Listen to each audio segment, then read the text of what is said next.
My motto is feel first and then ask. Because without the feeling first, meaning process your emotions, move the energy, and then ask. Because what happens with emotional processing is your vibration goes up. And as your vibration goes up, energy goes up, your frequency goes up, it makes it a lot easier to connect with the divine. Anxiety is an emotion looking to be processed, but can't because we won't let it. I just gotta say, but therein lies the caveat that so many people struggle with, the fear of processing their emotions and bringing up all those other things that they've been suppressing, thinking they're getting past it. Well, we do our own form of band-aiding when it comes to our symptoms. We've been taught to do that by our, healthcare system, but we've also been taught to do that because it feels like it's working for a while, but it never really goes away.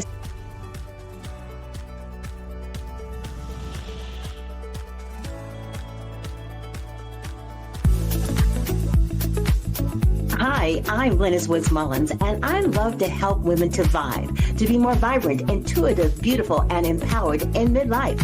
So come on, let's vibe.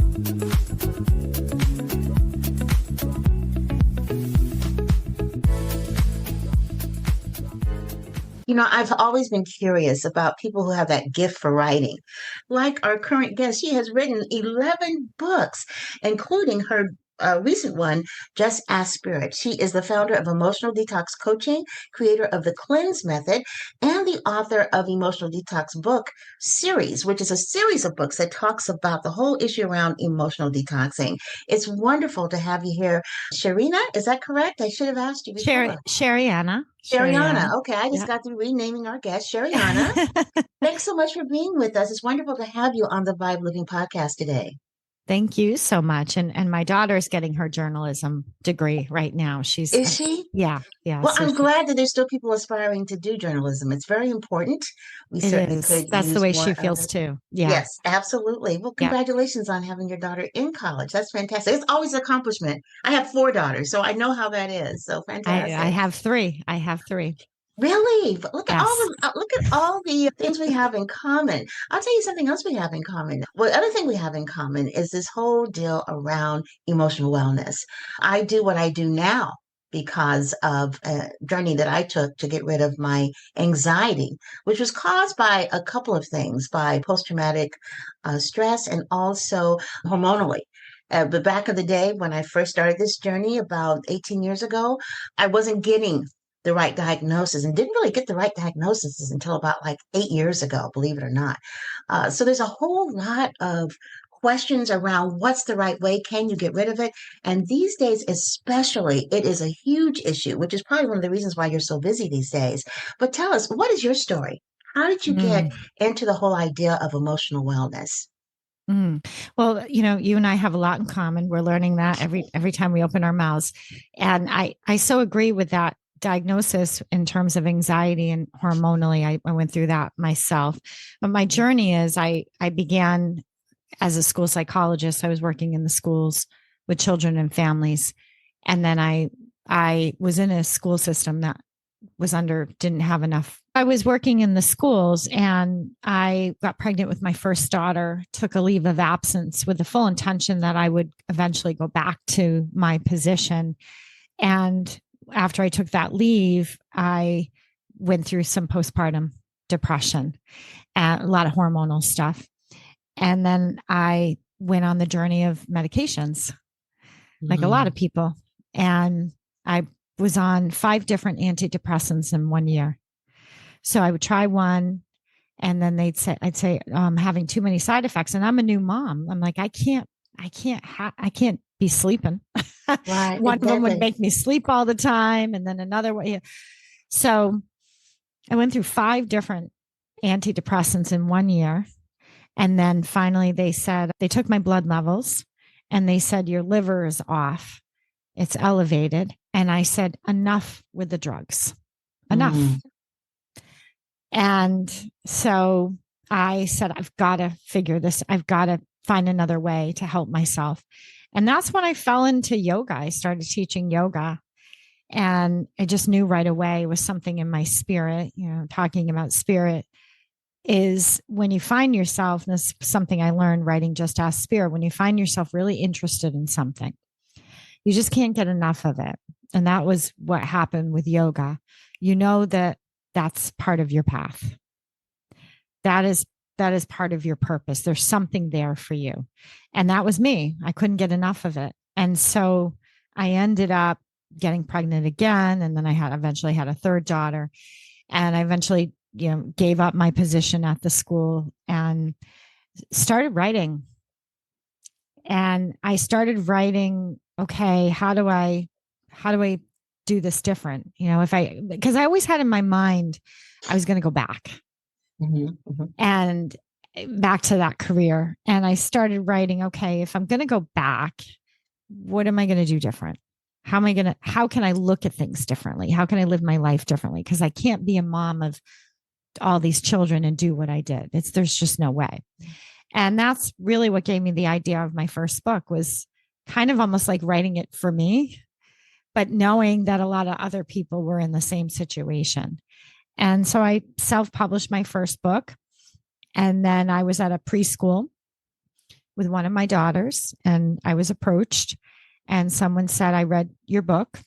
Wow. Yeah. And said, you know a lot about mindfulness and helping with anxiety that way. And I said, yeah, I researched it and they said, will you write a book for us? Not knowing this person was part of a publisher. So talk about divine synchronicity and spirit, right place, right time, no idea. And because I wrote that book and it was out there and they knew my background, they asked me. So my first journey was a assignment. And so being the school psychologist that I was used to getting things done quickly, because when you're in the schools, you have deadlines, you have to abide by the law, and you have families and you have people counting on you. So you can't slack. And so they said, here's the glitch. And I said, yeah. And they said, can you write it in 5 weeks? They wanted me to write about childhood anxiety. And I said, sure. Wow. Isn't that amazing? And I did it. I wrote the book in 5 weeks, and they were so impressed. They asked me to write another one. And they said, this time you have 8 weeks. I said, okay. And I did it again. I don't know how I did it back. Now I look at it, look at a lot of things we did when we were younger. Like, how the heck how did that happen? Really? Now, the first one, was that the very first one? What was the name of it? The first one was called Powered by Me for Educators. So I wrote it to educators as an educator. And it was about, who's really running the show when you go to work every day. And then that's why I called it Powered by Me. Eventually that led into the childhood anxiety books. That's what I was hired for. So I wrote the Conscious Parenting Guide to Child Anxiety. I wrote another book, Everything Parent Guide. So I did some parenting books. And then I said to the publisher, I have some ideas of my own. So up to then, they were kind of picking the titles for me and the assignments. And that's when I started pitching my own, eventually pitching Emotional Detox. And then that turned into a series. That's just amazing. And I'm particularly curious because of the whole anxiety. One of the books you wrote was The 4 Gifts of Anxiety, which is actually endorsed by the Association of Mental Health. So there must be some value added information there, even from a traditional perspective. But on the other token, you have the whole thing about energy healing that you do. So how has energy healing helped you when it comes to dealing with anxiety? And also with the 4 Gifts of Anxiety, what kinds of things do you talk about in that book? Yeah. So along the way, we're looking at years and years now. So my first book I published in 2012. So just to give a time frame. And within that time frame, I started getting energy healing training, and I started opening up my own little hang in a shingle with it kind of thing, and getting multiple certifications around there. And it was very helpful for the writing piece. And that was really what I wanted, because medication didn't work.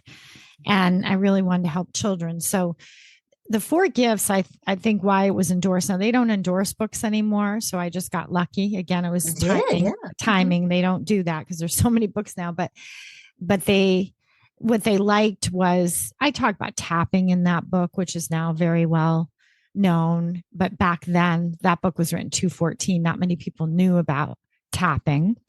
And I talk about energy and emotions. It was really the beginning and moving through things.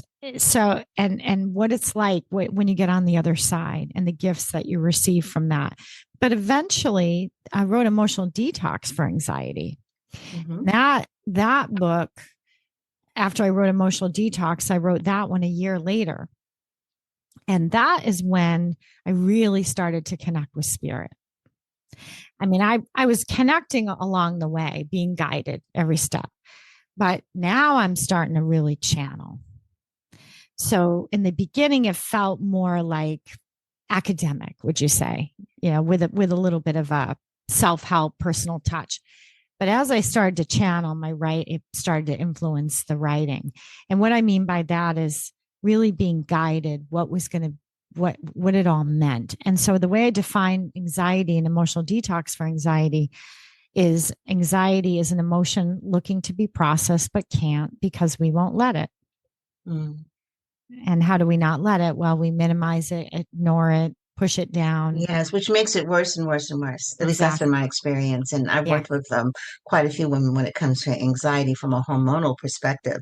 And so many times doctors miss this because they're, most traditionally trained doctors look for, symptoms and treating the symptoms, but the causation doesn't always get tapped. And I'm not anti-AMA, as I say many times. I think we need to have doctors too, but there's a whole plethora of other things that we can do when it comes to anxiety and some of the other ills that we experience, especially as we begin to age, that can really help and will rule out pharmaceuticals, whatever it is that we might end up doing as a result of not knowing about these holistic practices. You mentioned tapping in 2014. I started in my business in 2009, I think it was, way, way early in terms of what I'm doing now, which is what I was doing then. But it took that amount of time to catch up with my vision because so many people just weren't aware or weren't ready for some of these other holistic methods to heal. Now, in Just Ask Spirit, I know you cover some of these other ways to heal. Tell us a little bit about that book and why you decided to write it. Yeah. So once again, I just want to, really thank you for focusing on hormones because I think it is so important that you're out there and and I know emotions play a big role in that because eventually I did uncover some hormonal things that were going on. So I just want to piggyback on that and say, I think that is so important people to get in touch with someone like you who's really focused on that area as well as emotions. Just Ask Spirit. So now we're at, that's the 11th book. And everything kind of fell again into place. So I wrote the Emotional Detox book series. And then I wrote a book in between that called Energy in Action, which is a book about manifesting. And I'm at this point channeling. And I'm working what's called with the rays of light. Now that's part of energy healing. And the rays of light are from source. And that's what I love about them, meaning there's no ego. Nobody owns them. Nobody can say, this is mine, right?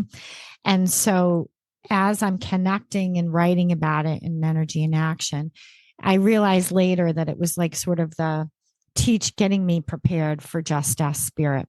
So I talk about the rays of light and Just Ask Spirit as well. But my motto in that book is, and what I've learned is a lot of people say, they ask spirit or they want to connect with their guides and this and that. But my motto is feel first and then ask. Because without the feeling first, meaning process your emotions, move the energy, and then ask. Because what happens with emotional processing is your vibration goes up. And as your vibration goes up, energy goes up, your frequency goes up. it makes it a lot easier to connect with the divine. I I just gotta say, but therein lies the caveat that so many people struggle with, the fear of processing their emotions and bringing up all those other things that they've been suppressing, thinking they're getting past it. When we do our own form of band aiding when it comes to our symptoms, and we've been taught to do that by our, healthcare system, but we've also been taught to do that because it feels like it's working for a while, but it never really goes away. So I just wanted to just, put a underline on that because that's really the first step. And my question is, how do you get the courage to process it? Well, that's why I wrote Just Ask Spirit. Oh, So good. Okay. I give a 7 steps. I call it the 777 step pathway. Perfect. My guides told me that 7 steps to process your emotions, 7 steps to, connect with your guides. So we have 7 archangels in there. That's just some examples. There's other guides I know that people connect to. There's also elements and things like that. And then we have 7 chakras in our system, the main chakras. We have more than that, but those are energy centers. So the first 3 steps are about your emotions. So step 1, we're preparing to connect to our emotions.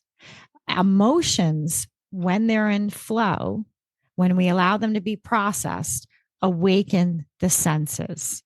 And when you awaken the senses, you increase your ability to connect and to receive. So step 1 is I call it cleanse. That's why I say cleanse is the basis of everything I do. The C is connect to light. You want to connect to light in that first step. And I teach people how to do that. The L is called look inward. And that's where you're connecting to what you feel, your emotions. And not only connecting to them by labeling, but actually starting to move them, starting to process them. And I teach people that what is in that L step. The E is called emit. That is using vibration, sound. Sound moves energy like nobody's business. Sound therapy, the sound of your own voice. And so we're introducing sound, which I also refer to as mantra. Now, I wrote a book called Mantras Made Easy, so I knew mantras were going to be in the cleanse. Mantras they're like spiritual medicine. They're sacred. They've been passed on to us from our ancestors. So step 3 is going to be a mantra. Now you're moving the energy. Now you're ready in step 4, the A, which is ask. Now you ask. And that is a whole lesson in itself, how to ask, what to ask, the different variations of asking. But we know that to connect to spirit, we do need to ask because that's our free will and they don't interfere, our guides, unless we ask. They love I'm us. going to pause you right there because I Please. have a big question to ask you about all of this. We're going to go over to our sponsors that help me keep this on the air, and we will be right back. Okay, thank you so much. I got to ask you this question. Yeah. Is what you do grounded in religion, or is this totally separate from that? It's grounded in spirituality. It's not that I don't honor religion, the threads of it. When I was doing the research, seeing how it's the areas where it's connected, where spirituality and religion kind of agree, if you will, some areas, but I would say it's more grounded in spirituality. And what I mean by spirituality, consciousness, awareness, energy, and light. It's grounded in light, not a fear. Sometimes I find religion for me, there was some fear around that.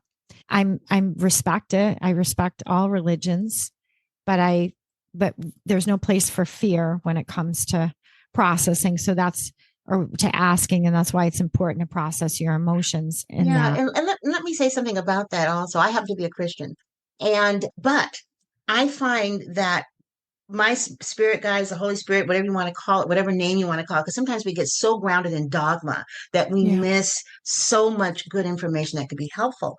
And I have found when it comes to what you're talking about, you take what it works for you. And that's important that you figure that out instead of automatically saying, oh, no, I can't do that. Or I don't want to listen to that or whatever, because you miss so much good information. And I can tell you that when it comes to moving energy, and going within and processing your emotions and all of that. It is so real. I don't care if you worship Jesus, pet frog, Buddha, whatever, or if you're an atheist or agnostic, whatever. This modality, it can work if you allow it to work. And I think also that sometimes we can be our own worst enemy when it comes to fear. But let's remember that fear is really just false expectations appearing real. So much of our fear is based on things that aren't really real. Just like our feelings, even though we want to, recognize our feelings, are based on things that may not be happening right now, but accumulation of occurrences that are causing you to feel a certain way. And that's really what anxiety is all about. The anxiety you're feeling can be rooted in something that happened when you were 5 years old, but you don't ever get to that until you start, as you're saying, asking those questions. And I love your process. It makes sense to me. Yeah. Yeah. It's feel first and then ask. So allow yourself to process because what you think you should be focusing on, so it's always interesting to me because someone will come and they'll ask me a question. And my response is always, well, let me ask spirit. That's how I came up with the name of the book. So for years, I've been doing my emotional detox coaching. And I'd get to a point where I'd say, well, let me ask spirit. But I would only do that after we processed. That was my rule of thumb. First, it was let's process the emotions. Then I'm going to ask spirit.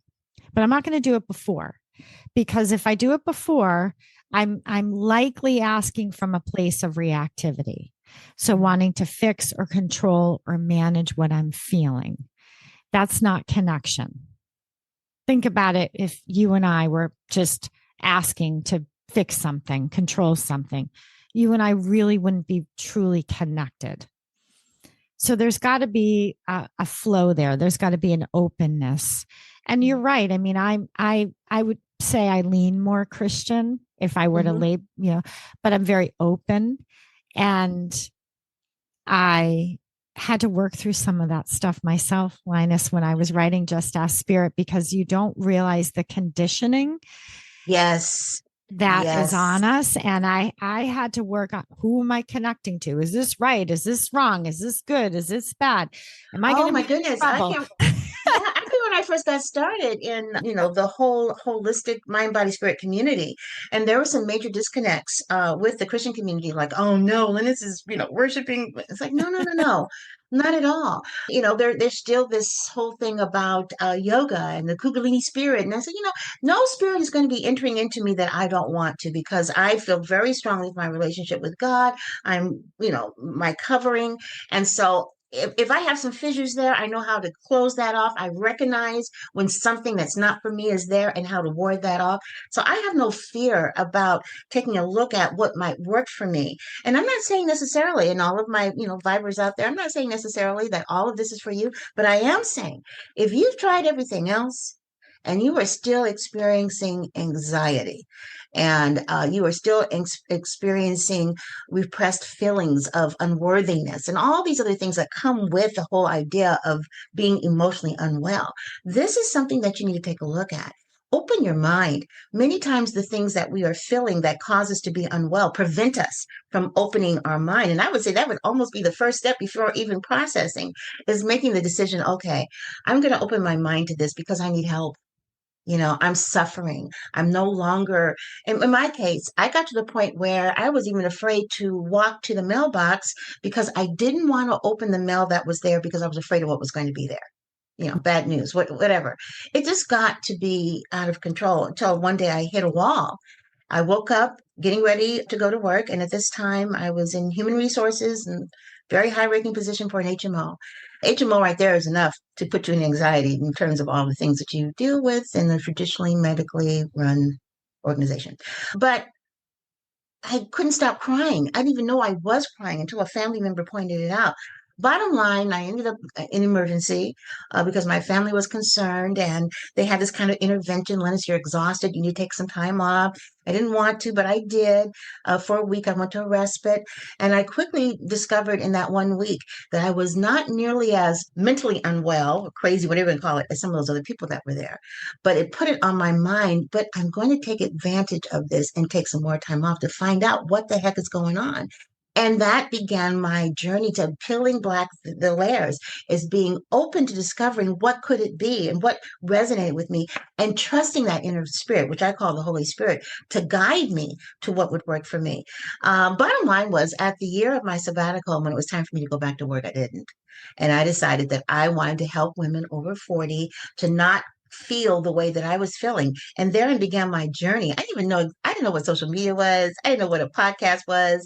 I knew a little bit about internet because of how I used it in my job, but I was totally foreign. But the one thing that kept me almost 18 years later and running a good business and a profitable one is that I remained open to new ways of being. And that's what one of the ways you're connected to spirit. So one of the messages I've received spirit over and over is to stay calm and curious. Stay calm and curious. So it's one thing to stay calm, but that could be coping. And in emotional detox, I talk about this. Don't be a cope addict.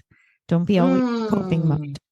That's not processing. Coping is not processing. Coping is coping. Let's not confuse the two. You want to stay calm, but you want to also be curious, because when you're curious, you're connected to spirit. That means you're open. And this process, ironically, I mentioned writing Just as Spirit, I had to work through some of those conditionings, but it's actually brought me closer to God. And so people, they say, get scared. Are you moving away from God? Where are you going? Who are you talking to? Right. But I know that if I process my emotions, I'm raising my vibration and I'm opening up to light. Yes. So whomever you're connecting to, and it's not just one. I think people don't realize how huge our team is of support there. Absolutely. That's another thing for those of you Christians out there. And I don't have as large of a Christian following as I used to, by the way. But, your angels are just waiting to be assigned, waiting for you to talk with them, waiting to help you maneuver whatever it is that you're going through. And because we're not speaking to our angels, that's one of the reasons why things are so screwed up right now. They're just waiting for you to be, for lack of a better word, waiting to aid you and help you. There's no way I would have gotten to this point in my journey if it was not for my angels talking with me and guiding me.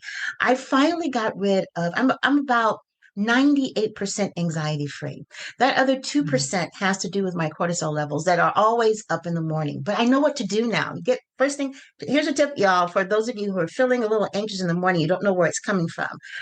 This might work for you, maybe not. But anyway, you got to get moving. Because you want to drive those cortisol levels down. Now, I'm not saying you have to run a marathon first thing in the morning, but if you can, do your morning tours, just keep moving, at least for the first hour. Do not drink coffee for the first hour if you can help it. I know, but the moving will drive down those cortisol levels and your happy hormones will back up and you won't feel the need for coffee right away. And besides, you can control the need for that. I mean, so much of that is in our head. Just say, no, I'm not doing that right now because I want to feel better in the mornings without the aid of a chemical or without the aid of whatever it is you might take. And I will tell you that feeling first thing in the morning will begin to go away. Just do the things that you normally would do to take care of you. Maybe you're going to journal. Journal requires sitting down, so do that after the first hour. But you may want to take a meditative walk outside. You might want to go through the ritual of making your coffee, but don't drink it yet. You may want to do your smoothie or whatever it is that you could do. Maybe have a load of clothes to wash or whatever. The whole idea is to keep moving, to drive down those cortisol levels. And that really does begin a whole different journey of in terms of you taking control of your emotions instead of your emotions taking control of you. And then the next thing I would definitely recommend is purchase this book, Just as Spirit. Yeah, absolutely. I think our angels are also always guiding us when we ask to situations and experiences that they want us to process our emotions. They know that if we can get into a state of feeling, and sometimes we're in situations where we're like, this stinks, right? But it forces us to feel. It forces us to take a pause, and they know that that is in our greatest and highest interest, that if they can just support us, nurture us, get us in a position. Sometimes something looks like a door has closed and it's not closing. It's giving you an opportunity to feel something in some way. And so you really do have to trust, but process first and then feel. And it's all written out. This book is different than any other because they follow the steps and they actually journal the answers that come through. Oh, well, I'm a big journaler. Yeah. I wish I could. Yeah. I've got there's 8 journals that I use every morning or every day. So, it's a little obsessive. Yeah. But I believe in writing things out. That really helps with the processing. Wow, there's so much great information. So much great information. And for those of you who are interested, and I hope you all are, go ahead and take a look at the show page. And there's a direct link to Just Ask Spirit, as well as links to her social media and her website. Thank you so much for sharing parts of yourself. We could talk forever, I know. We could talk for a long time. A lot in common, yes. But thank you so much for being on the V.I.B.E Living podcast. It's been wonderful having you here today. Thank you very much. And thank you to all of you who have been listening to us. I know you've got 50 million, probably more than that, podcasts out there that you can listen to. Thank you for making us in the top 8% of podcasts. And let's help me grow. Please like, share, comment, subscribe to the podcast. My goal is to really help women, in particular, over 40 to V.I.B.E, to be more vibrant, intuitive, beautiful, and empowered in midlife. Because you know what? We might as well go ahead and embrace this aging process instead of resisting it. It's such a beautiful time in your life. And it all has to do with your mindset. So make it a fantastic day, everybody. And don't forget to V.I.B.E. Bye-bye, everybody.